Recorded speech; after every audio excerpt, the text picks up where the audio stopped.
I'd like to start out by asking you, before you joined the Army, what were you doing? I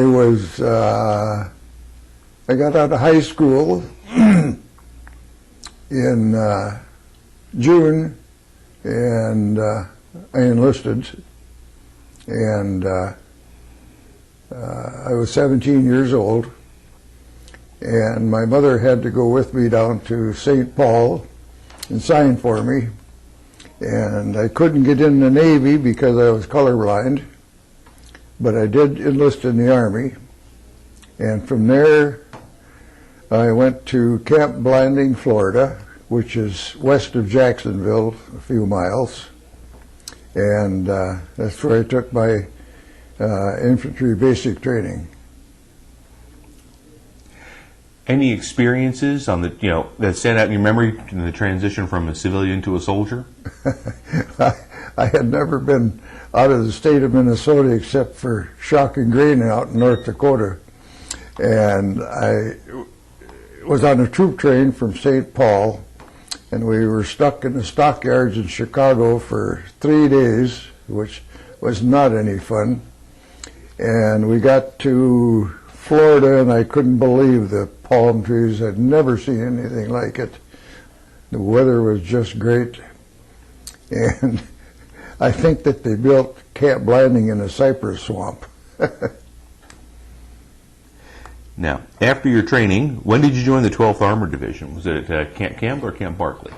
No, what happened was after I took my infantry basic, they wanted a battalion baker, so I was pretty good at it, and I went into Camp Blanding's bakery, and I worked there for a year, and I didn't think much of that at all, so I asked for a transfer overseas, and it come through, and I went to New York. I forgot the camp I was at there, and then we went by a Liberty ship to Le Havre, France, and I was seasick most of the way, and then I got over it. We landed. I got land sick then. I couldn't stand still. Anyway, we went to a camp, not a camp, but a mess hall and stuff there. And anyway, a sergeant come around, and he asked if anyone could drive a Caterpillar.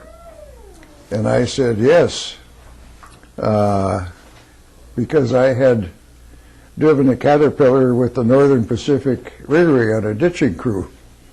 And I thought, boy, that's going to be kind of nice to be in a cat. But he took me to this motor pool and got me in a Sherman tank and showed me how to start it, run it. He says, you practice for a couple hours and I'll be back. So I figured, well, they'll have a dozer blade on this, it'll work out fine.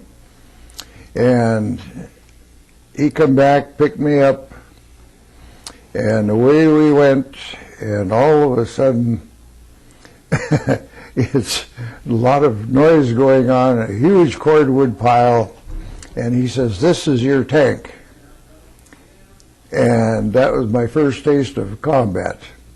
And the tank commander was Rothel, and he says, now what the hell are they sending me? Because I was only 18, you know, and scared to death.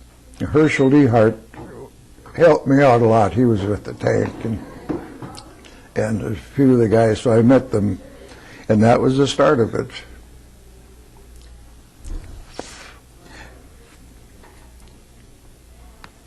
So your combat duty then was as the driver of the Sherman? No, I was the assistant driver and gunner. Very good. And once in a while I would drive, but when Herschel was the driver and I was the gunner, and things were going along pretty fair. Our job was to break through the lines, dismantle whatever we could, and then we'd have to wait for backup with supplies and gas because we'd run out of gas. And that went on for a while. And then one morning, we were always either the lead tank out or second. And this one morning we were out and we were second tank. And we got hit. And Rothel said, "Just get out of the tank, you know." And we did. And all of a sudden, there's Herschel up on the tank with the 50 caliber. And I hollered at him. He says, no, they're coming at us. And by golly, he used that 50 caliber to hold them off till the infantry could move up. And I never forgot that. It was just great. Another time, we had pulled into an area and they told us to hold up. We were right by an airport. And all of a sudden, well, let's see, Rothel had got off. He was going to have a cup of coffee or do something. And we got out of the tank, and all of a sudden there's Herschel on top of the tank again with this 50 caliber machine gun.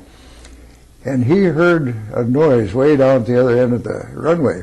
And here was a big bomber taking off, German. And don't you know, when it got fairly close, he let fly. And you could see those tracers going right into this plane. It went up and over us, and then it started to smoke, and then you saw the crash. And I always said that Herschel should get a medal of some kind for knocking down a bomber with a 50 caliber machine gun. So, another question we like to ask everybody is about during the push to the Rhine, working in the Third Army under General Patton. Oh, boy. And everyone has an opinion about General Patton. Would you like to share yours?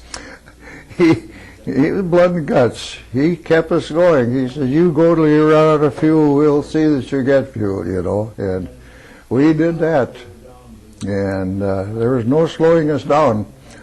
We ended up down in Austria, but before that we were one of the first tanks into Dachau prison camp.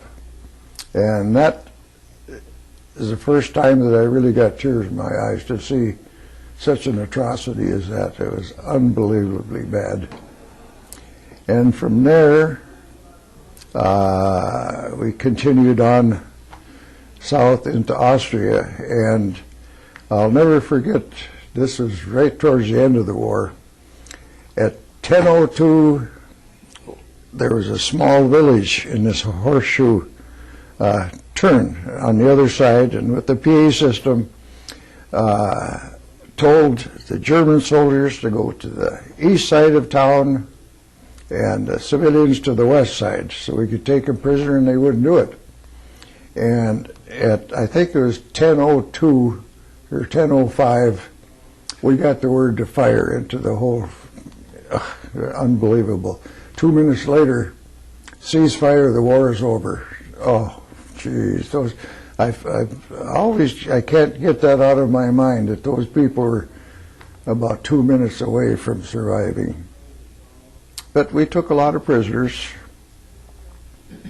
and towards the end there was a lot of kids, German kids, and they were mean. They were fighters until they got caught, until we picked them up, and then they'd start to cry. Some of them were 12, 13 years old, you know.